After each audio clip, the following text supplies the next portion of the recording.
지친 성도여, 이제 목자께 맡기십시오. 시편 23편이 선물하는 밤의 회복.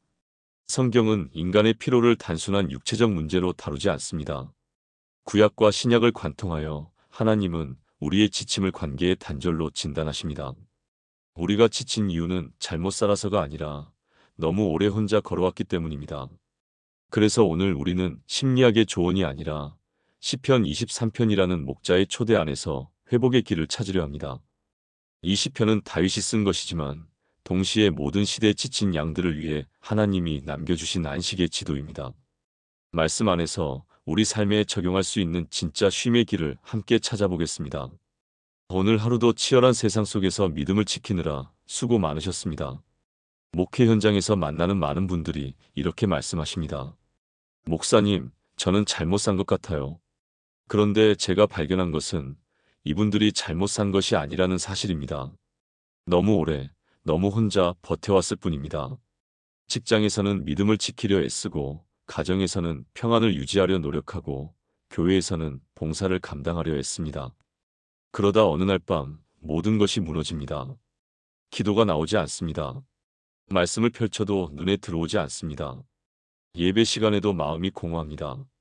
그때 우리는 자책합니다. 나는 왜 이렇게 약한가? 다른 사람들은 잘 버티는데 나만 무너지는가?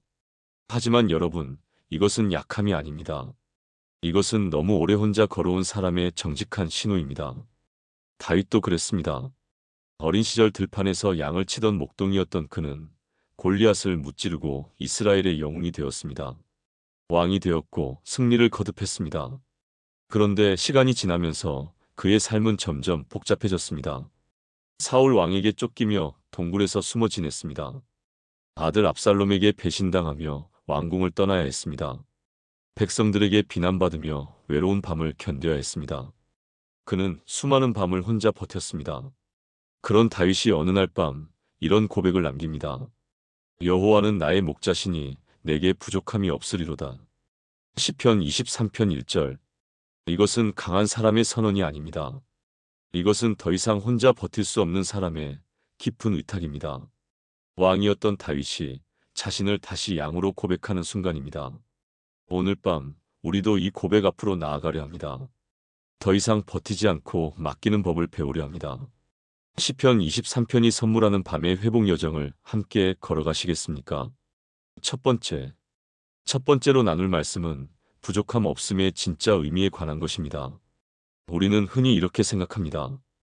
부족함이 없다는 것은 모든 문제가 해결되었다는 뜻이다. 그런데 성경은 전혀 다른 이야기를 합니다. 여호와는 나의 목자시니 내게 부족함이 없으리로다. 그가 나를 푸른 풀밭에 누이시며 쉴만한 물가로 인도하시는도다. 내 영혼을 소생시키시고 자기 이름을 위하여 의의 길로 인도하시는도다. 시편 23편 1절에서 3절. 히브리어 원문에서 부족함이라는 단어는 흐세르입니다. 이것은 단순히 없다는 의미가 아니라 필요를 느끼지 않는다는 뜻입니다. 왜 필요를 느끼지 않습니까? 목자가 모든 것을 책임지기 때문입니다. 양은 내일 풀밭이 어디 있는지 걱정하지 않습니다. 양은 물이 어디 있는지 찾아 헤매지 않습니다. 목자가 인도하기 때문입니다. 그런데 우리는 어떻습니까? 우리는 스스로 목자가 되려 합니다. 내일을 걱정하고 미래를 계획하고 모든 것을 통제하려 합니다. 그러다 지칩니다. 한 집사님이 계셨습니다. 60대 후반의 여집사님이셨는데 평생 교회를 섬기며 살아오셨습니다. 구역장도 하시고 봉사도 열심히 하셨습니다. 그런데 어느 날부터 교회에 나오시지 않았습니다. 몇 주가 지나서 제가 신방을 갔습니다. 집사님은 제게 이렇게 말씀하셨습니다. 목사님, 저는 이제 교회에 나갈 자격이 없는 것 같아요. 왜 그러십니까? 기도도 안 되고 말씀도 안 읽혀요. 저는 믿음이 없는 것 같아요. 제가 여쭈었습니다. 집사님, 혹시 요즘 너무 많은 것을 혼자 감당하고 계신 건 아닙니까? 집사님은 한참을 말씀하지 못하시다가 조용히 우셨습니다. 남편 곁을 지키고 손주를 돌보고 교회 봉사를 하고 구역원들을 챙기고 모든 것을 완벽하게 해내려 애쓰다가 결국 무너진 것입니다. 제가 집사님께 말씀드렸습니다. 집사님, 이제는 내려놓으셔야 합니다. 주님이 목자십니다. 그날 밤 집사님은 처음으로 이렇게 기도하셨다고 합니다. 하나님, 저는 이제 제가 할 수 있는 게 없습니다. 주님이 하십시오. 그 후 2주 정도는 아무것도 하지 않으셨습니다. 교회 봉사도 구역 모임도 모두 내려놓으셨습니다. 그냥 예배만 드리러 오셨습니다. 그러다 한 달쯤 지났을 때 집사님이 제게 말씀하셨습니다. 목사님 이상해요. 제가 아무것도 안 하는데 하나님이 다 하시더라고요. 남편 돌봄은 다른 가족들이 나눠서 감당하게 되었고 손주는 며느리가 더 적극적으로 돌보게 되었습니다. 구역은 새로운 구역장이 세워졌고 오히려 더 활발해졌습니다. 집사님은 깨달으셨습니다. 부족함이 없다는 것은 내가 모든 것을 할 수 있다는 뜻이 아니구나. 주님이 목자시니 내가 내려놓아도 된다는 뜻이구나. 푸른 풀밭에 누이신다는 표현을 보십시오. 누가 눕히십니까? 목자가 눕히십니다. 양이 스스로 이제 쉬어야겠다 판단해서 눕는 것이 아닙니다. 목자가 이제 누워라 말씀하시는 것입니다. 그런데 우리는 어떻습니까? 우리는 목자가 눕히실 때까지 기다리지 않고 쓰러질 때까지 달립니다. 쉴만한 물가라는 표현도 마찬가지입니다. 히브리어로 메누오트인데 이것은 안식의 장소라는 뜻입니다. 물가가 중요한 것이 아니라 그곳이 목자가 인도한 곳이라는 사실이 중요합니다. 우리는 스스로 쉼을 찾으려 합니다. 여행을 가고 취미 생활을 하고 친구를 만납니다. 그런데 진짜 쉼은 오지 않습니다. 왜 그렇습니까? 우리가 여전히 주도권을 놓지 않았기 때문입니다. 진짜 쉼은 목자가 인도하는 곳에 있습니다. 그곳은 내가 계획한 곳이 아니라 하나님이 예비하신 곳입니다. 내 영혼을 소생시키신다는 표현도 주목해야 합니다. 히브리어로 나페시는 단순히 영혼만을 뜻하지 않고 우리 존재의 전체를 의미합니다. 하나님은 우리의 일부만 회복시키시는 것이 아니라 우리 전체를 새롭게 하십니다. 그런데 그 회복은 어디서 시작됩니까? 내려놓는 것에서 시작됩니다. 억지로 무언가를 하려 하지 말고 그냥 목자 앞에 눕는 것입니다. 사랑하는 여러분, 지금 저와 함께 이렇게 기도해 보시겠습니까? 하나님 아버지, 저는 오늘 고백합니다. 제가 너무 오래 혼자 버텨왔습니다. 주님이 나의 목자이심을 믿습니다. 이제 저는 제 삶의 주도권을 내려놓습니다. 주님이 인도하시는 푸른 풀밭에 눕겠습니다. 주님이 예비하신 쉴만한 물가로 가겠습니다. 제가 모든 것을 할 수 없음을 인정합니다. 하지만 주님이 목자시니 내게 부족함이 없습니다. 제 영혼을 소생시켜 주소서. 예수님의 이름으로 기도합니다. 아멘. 이 고백을 오늘 밤부터 시작해 보십시오. 여러분도 경험하게 될 것입니다. 내려놓는 순간 진짜 평안이 찾아옵니다. 두 번째로 나눌 말씀은 골짜기에서의 동행에 관한 것입니다. 우리는 흔히 이렇게 기도합니다. 하나님, 이 골짜기에서 건져주세요. 그런데 시편 23편은 다르게 말합니다. 내가 사망의 음침한 골짜기로 다닐지라도 해를 두려워하지 않을 것은 주께서 나와 함께 하심이라. 주의 지팡이와 막대기가 나를 안위하시나이다. 시편 23편 4절. 주목해야 할 단어가 있습니다. 다닐지라도입니다. 골짜기를 피한다가 아닙니다. 골짜기를 통과한다입니다. 히브리어 원문은 엘레크인데 이것은 걷다, 지나가다는 뜻입니다. 골짜기가 사라지는 것이 아니라 골짜기를 걸어가는 것입니다. 그런데 중요한 것은 혼자 걷지 않는다는 사실입니다. 주께서 나와 함께 하심이라. 현대를 사는 우리에게도 골짜기는 있습니다. 건강의 골짜기, 관계의 골짜기, 경제의 골짜기가 있습니다. 그런데 가장 깊은 골짜기는 따로 있습니다. 아무도 알아주지 않는 골짜기입니다. 한 집사님이 계셨습니다. 68세이셨는데 평생 교회를 섬기며 살아오셨습니다. 그런데 몇 년 전부터 이상한 감정이 들기 시작하셨습니다. 교회에 가도 아무도 자신을 알아봐 주지 않는 것 같았습니다. 젊은 세대 중심으로 교회가 재편되면서 자신의 자리가 점점 줄어드는 느낌이었습니다. 봉사도 예전만큼 요청받지 못했습니다. 나이가 있으시니 무리하지 마세요라는 말이 배려처럼 들렸지만 사실은 배제처럼 느껴졌습니다. 그러다 어느 주일 예배 후 친교 시간에 이런 일이 있었습니다. 젊은 집사님들이 모여서 웃으며 이야기하고 있었습니다. 집사님이 다가가 말을 걸려 했습니다. 그런데 대화가 끊기고 어색한 침묵이 흘렀습니다. 아, 네. 안녕하세요. 그리고 젊은 집사님들은 다시 자기들끼리 이야기하기 시작했습니다. 집사님은 그 자리를 떠나며 생각했습니다. 나는 이제 필요 없는 사람인가? 집에 돌아와서도 그 생각이 떠나지 않았습니다. 며칠이 지나도 마찬가지였습니다. 교회 가는 것이 부담스러워졌습니다. 기도할 때도 이런 감정이 올라왔습니다. 하나님, 저는 평생 교회를 섬겼는데 이제는 아무도 죄를 필요로 하지 않나 봅니다. 이것이 집사님의 골짜기였습니다. 누구에게도 말할 수 없는 골짜기였습니다. 말하면 그렇게 생각하면 안 되죠 하는 훈계만 돌아올 것 같았습니다. 그래서 혼자 속으로 사겼습니다. 그러던 어느 날 새벽 집사님은 평소대로 말씀을 읽다가 시편 23편 4절을 만났습니다. 내가 사망의 음침한 골짜기로 다닐지라도 그 순간 이상한 깨달음이 왔습니다. 아, 이 감정도 골짜기구나. 그런데 하나님이 함께 하신다고 하셨네. 집사님은 처음으로 이 감정을 하나님 앞에 정직하게 내려놓았습니다. 하나님, 저는 지금 외롭습니다. 제자리가 없는 것 같습니다. 하지만 주님이 함께 하신다면 이 골짜기를 걸어가겠습니다. 그 후 집사님은 한 가지를 실천하기 시작하셨습니다. 교회에서 자신의 자리를 찾으려 하지 않기로 했습니다. 대신 더 외로운 사람을 찾기로 했습니다. 예배 후 친교 시간에 혼자 앉아 있는 분들에게 다가갔습니다. 새로 등록한 분들에게 먼저 인사했습니다. 자신보다 더 나이 많은 분들을 신방했습니다. 신기하게도 몇 달이 지나자 변화가 생겼습니다.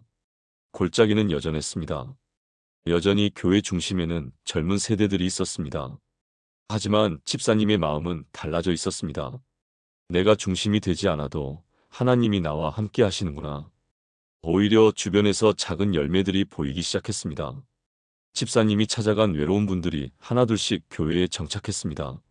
새 가족들이 집사님을 우리 교회의 어머니라고 불렀습니다. 집사님은 깨달으셨습니다. 골짜기는 나를 무너뜨리는 곳이 아니라 하나님의 동행을 발견하는 곳이었습니다. 주의 지팡이와 막대기를 보십시오. 지팡이는 양을 보호하는 도구입니다. 막대기는 양을 인도하는 도구입니다. 둘 다 목자의 손에 있습니다. 우리가 골짜기에 있을 때 하나님은 두 가지 일을 하십니다. 첫째, 보호하십니다. 우리가 넘어지지 않도록, 무너지지 않도록 지키십니다. 둘째, 인도하십니다. 우리가 잘못된 길로 가지 않도록 새로운 사명의 자리로 이끄십니다. 골짜기는 사실 축복입니다. 골짜기가 아니면 우리는 목자의 지팡이와 막대기를 경험하지 못합니다. 평지에서는 양이 혼자 걸을 수 있습니다. 하지만 골짜기에서는 목자 없이 걸을 수 없습니다. 골짜기는 우리를 약하게 만드는 것이 아니라 목자의 필요를 깨닫게 만드는 은혜의 장소입니다. 사망의 음침한 골짜기라는 표현도 주목해야 합니다. 히브리어로 게이 짤마웨트인데 이것은 죽음의 그림자가 드리운 골짜기라는 뜻입니다. 완전한 어둠이 아니라 그림자입니다. 그림자는 빛이 있어야 생깁니다. 즉, 골짜기에도 빛이 있다는 뜻입니다. 그 빛은 누구입니까? 함께 하시는 목자 하나님이십니다. 사랑하는 여러분, 지금 저와 함께 이렇게 기도해 보시겠습니까? 사랑의 주님, 저는 지금 골짜기에 있습니다. 아무도 모르는 외로움의 골짜기, 비교와 열등감의 골짜기, 무가치함의 골짜기에 있습니다. 하지만 주님이 나와 함께 하심을 믿습니다. 주님의 지팡이가 나를 보호하시고 주님의 막대기가 나를 인도하심을 믿습니다. 이 골짜기가 사라지지 않아도 괜찮습니다. 주님이 함께 하시니 나는 안전합니다. 이 골짜기를 통과하며 새로운 사명의 자리로 나아가게 하소서. 예수님의 이름으로 기도합니다. 아멘. 골짜기는 끝이 아닙니다. 통과하는 길입니다. 그리고 그 길에 목자가 함께 하십니다. 세 번째로 나눌 말씀은 회복의 식탁에 관한 것입니다. 골짜기를 통과한 양에게 목자가 무엇을 하십니까? 주께서 내 원수의 목전에서 내게 상을 차려주시고 기름을 내 머리에 부으셨으니 내 잔이 넘치나이다. 시편 23편 5절. 이 구절은 놀랍습니다. 골짜기를 통과한 양에게 목자가 훈련을 시키는 것이 아닙니다. 더 강해지라고 요구하는 것이 아닙니다. 상을 차려주십니다. 식탁으로 초대하십니다. 히브리어로 타하라크는 준비하다, 펼쳐놓다는 뜻입니다. 그냥 음식을 던져주는 것이 아니라 정성스럽게 준비하신다는 의미입니다. 더 놀라운 것은 그 장소입니다. 내 원수의 목전에서. 원수가 사라진 후가 아닙니다. 원수가 지켜보는 가운데 상을 차려주십니다. 이것은 무엇을 의미합니까? 하나님은 우리의 모든 문제를 해결하신 후에 축복하시는 것이 아닙니다. 문제가 있는 그 현장에서 우리를 회복시키십니다. 번아웃된 성도는 스스로를 비난합니다. 나는 약하다. 나는 부족하다. 나는 자격이 없다. 이것이 우리의 원수입니다. 외부의 적이 아니라 내 안의 정죄가 원수입니다. 그런데 하나님은 그 정죄가 지켜보는 가운데 우리를 식탁으로 부르십니다. 너는 여전히 내 자녀다. 너는 여전히 존귀하다. 너는 여전히 사랑받는 자다. 한 권사님이 계셨습니다. 72세이셨는데 몇 년 전 남편을 여의셨습니다. 홀로 지내시면서 권사님은 점점 자신감을 잃어가셨습니다. 교회에서도 점점 말수가 줄어들었습니다. 나 같은 사람이 무슨, 이것이 권사님의 입버릇이 되었습니다. 그러던 어느 날 교회에서 어르신 초청 행사가 있었습니다. 목사님이 직접 어르신들을 섬기는 시간이었습니다. 권사님도 초대받으셨습니다. 처음에는 가기 싫으셨습니다. 나 같은 사람이 뭐. 하지만 구역장 권유로 결국 가셨습니다. 그날 행사장에서 권사님은 놀라셨습니다. 목사님이 직접 어르신들의 발을 씻겨주셨습니다. 권사님 차례가 왔을 때 권사님은 당황하셨습니다. 목사님, 저는 괜찮습니다. 하지만 목사님은 웃으시며 말씀하셨습니다. 권사님, 주님이 베드로의 발을 씻기신 것처럼 제가 권사님을 섬기고 싶습니다. 그 순간 권사님은 울음을 참을 수 없었습니다. 나 같은 사람을 평생 섬기며 살았는데 누군가에게 섬김받는 것이 너무 낯설었습니다. 평생 남을 위해 상을 차렸는데 누군가 자신을 위해 상을 차려주는 것이 너무 어색했습니다. 그런데 그날 권사님은 깨달으셨습니다. 하나님은 나를 일꾼으로만 보시는 것이 아니라 자녀로 보시는구나. 그 후 권사님은 달라지셨습니다. 나 같은 사람이 라는 말 대신 하나님이 귀하게 여기시는 사람이라는 고백이 나오기 시작했습니다. 봉사도 달라졌습니다. 예전에는 의무감으로 했다면 이제는 감사함으로 하게 되었습니다. 권사님은 이제 이렇게 말씀하십니다. 하나님이 먼저 내게 상을 차려주셨으니 나도 다른 사람을 섬길 수 있어요. 기름을 내 머리에 부으셨으니라는 표현을 보십시오. 당시 중동 지방에서 손님을 환대할 때 머리에 기름을 부었습니다. 이것은 존귀함의 표시였습니다. 양이 골짜기를 통과하면 목자는 양의 상처를 치료하기 위해 기름을 발랐습니다. 동시에 그것은 너는 여전히 나의 양이다라는 선언이었습니다. 하나님은 지친 우리에게 기름을 부으십니다. 너는 여전히 나의 자녀다. 너는 여전히 존귀하다. 너의 가치는 내가 한 일이 아니라 내가 너를 사랑한다는 사실에 있다. 내 잔이 넘치나이다를 보십시오. 잔이 꽉 찬 것이 아니라 넘친다는 표현입니다. 하나님의 공급은 딱 필요한 만큼이 아닙니다. 넘치도록 주십니다. 왜 그렇습니까? 우리가 받은 것을 다른 사람과 나누게 하기 위함입니다. 회복받은 사람은 다른 사람을 회복시킬 수 있습니다. 위로받은 사람은 다른 사람을 위로할 수 있습니다. 상을 받은 사람은 다른 사람에게 상을 차려줄 수 있습니다. 이것이 하나님의 경제입니다. 사랑하는 여러분, 지금 저와 함께 이렇게 기도해 보시겠습니까? 전능하신 하나님 아버지, 제가 고백합니다. 저는 제 자신을 정죄해 왔습니다. 나는 부족하다, 나는 약하다, 스스로에게 말해왔습니다. 하지만 주님은 그 원수 앞에서 저를 위해 상을 차려주십니다. 주님은 제 머리에 기름을 부으시며 너는 존귀하다 말씀하십니다. 주님이 주시는 잔을 받습니다. 그 잔이 넘치도록 채워주시니 감사합니다. 이제 저도 다른 사람을 섬기겠습니다. 제가 받은 회복을 나누겠습니다. 예수님의 이름으로 기도합니다. 아멘. 회복은 홀로 받는 것이 아닙니다. 나눔으로 완성됩니다. 네 번째, 마지막으로 나눌 말씀은 우리 인생의 결론에 관한 것입니다. 다윗은 시편 23편의 마지막을 이렇게 고백합니다. 내 평생의 선하심과 인자하심이 반드시 나를 따르리니 내가 여호와의 집에 영원히 살리로다. 시편 23편 6절. 이 고백은 우리의 상식과 다릅니다. 보통 우리는 이렇게 생각합니다. 내가 하나님의 은혜를 따라가야 한다. 그런데 다윗은 정반대로 말합니다. 선하심과 인자하심이 나를 따른다. 히브리어로 라다프는 쫓다, 추격하다는 뜻입니다. 하나님의 은혜가 우리를 쫓아옵니다. 우리가 은혜를 잡으려 애쓰는 것이 아니라 은혜가 우리를 붙잡습니다. 이것이 목자와 양의 관계입니다. 양은 목자를 찾아 헤매지 않습니다. 목자가 양을 찾아옵니다. 우리 인생을 돌아보십시오. 우리가 하나님을 먼저 찾았습니까? 아닙니다. 하나님이 먼저 우리를 찾으셨습니다. 우리가 교회에 나온 것도 예수님을 믿게 된 것도 모두 하나님의 은혜가 우리를 쫓아온 결과입니다. 한 장로님이 계셨습니다. 75세이셨는데 은퇴 후 무료함을 느끼고 계셨습니다. 평생 일하며 살았는데 갑자기 할 일이 없어지니 삶의 의미를 잃은 것 같았습니다. 아침에 일어나도 할 일이 없고 하루가 길기만 했습니다. 그러던 어느 날 장로님은 오래된 일기장을 발견하셨습니다. 30년 전 일기장이었습니다. 장로님은 무심코 펼쳐보셨습니다.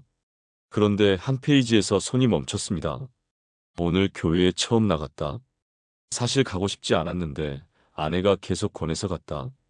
예배는 지루했지만 목사님이 한 말이 계속 생각난다. 하나님이 당신을 찾고 계십니다.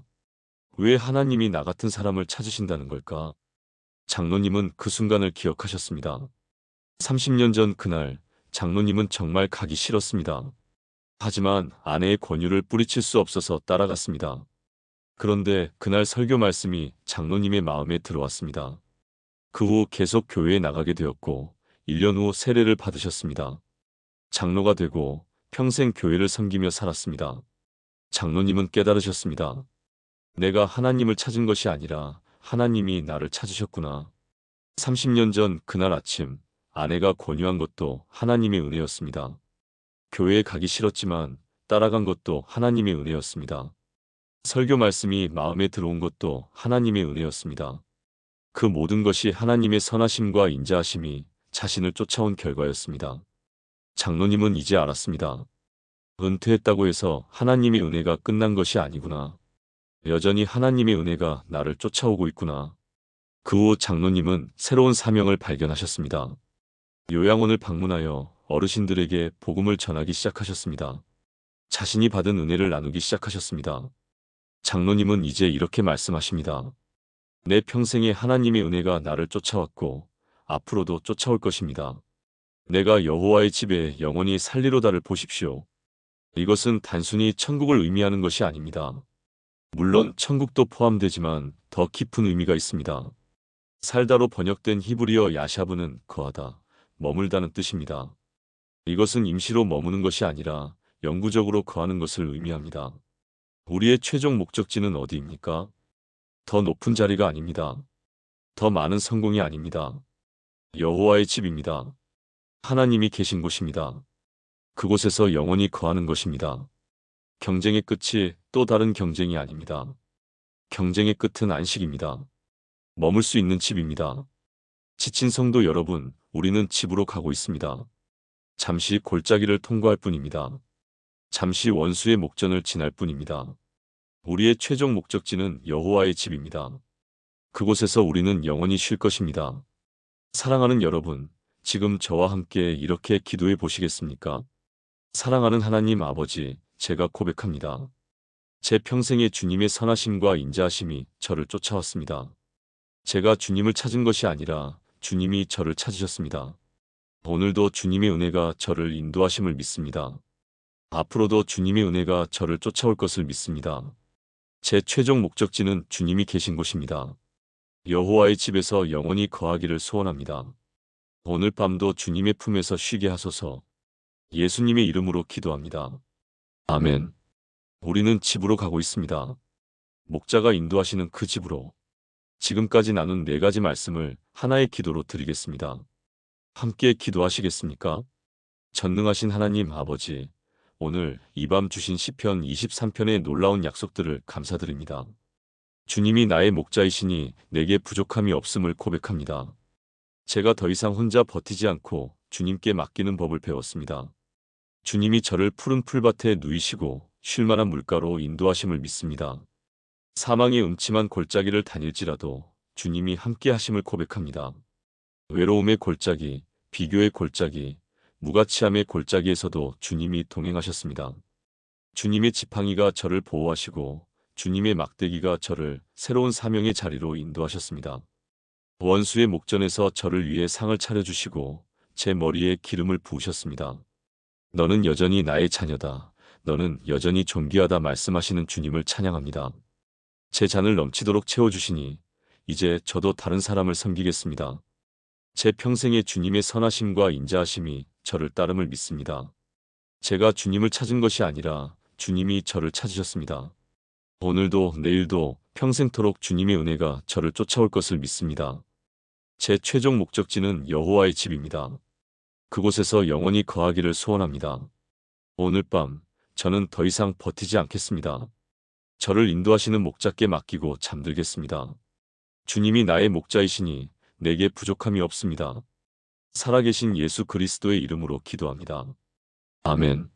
사랑하는 성도 여러분, 오늘 밤 우리는 시편 23편을 통해 4가지 귀한 말씀을 나누었습니다.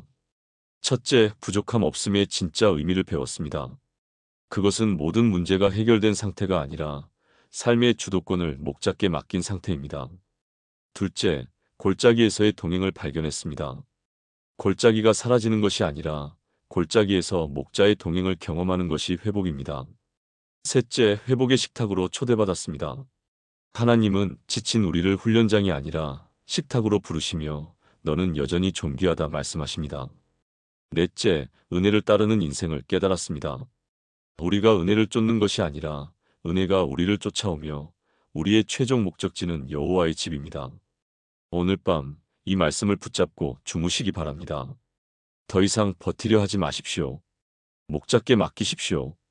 여러분의 삶을 인도하실 분은 여러분 자신이 아니라 목자이신 하나님이십니다. 이 영상이 도움이 되셨다면 좋아요 버튼을 눌러주시고 구독과 알림 설정도 부탁드립니다. 댓글로 여러분의 기도 제목을 나눠주시면 함께 기도하겠습니다. 오늘 밤 여러분 모두 목자의 품에서 깊은 안식을 누리시기를 축복합니다. 여호와는 나의 목자시니 내게 부족함이 없습니다. 주님의 평강이 여러분과 함께 하시기를 기도합니다. 오늘의 성경 한 구절 묵상입니다. 어느 순간부터 몸이 아니라 마음이 먼저 멈춰서는 때가 있습니다. 해야 할 일은 여전히 많은데 의욕도 감정도 함께 바닥난 것처럼 느껴질 때 우리는 그것을 번아웃이라 부릅니다. 그러나 성경은 이 상태를 실패로 부르지 않고 쉼이 필요하다는 신호로 받아들입니다. 오늘의 말씀은 열왕기상 19장 5절입니다. 엘리야가 로뎀나무 아래 누워 자더니 하나님의 큰 역사를 경험했던 엘리야도 탈진하여 아무 말 없이 쓰러졌습니다. 그때 하나님은 엘리야에게 더 기도하라거나 믿음을 점검하라고 말씀하지 않으셨습니다. 먼저 먹이시고 쉬게 하시고 다시 잠들게 하셨습니다. 번아웃의 순간에도 하나님은 사명을 재촉하기보다 사람을 먼저 돌보십니다. 오늘은 자신을 책망하기보다 하나님이 허락하신 쉼을 받아들이십시오. 잠시 멈추는 것이 믿음의 후퇴가 아니라 회복을 위한 순종일 수 있습니다.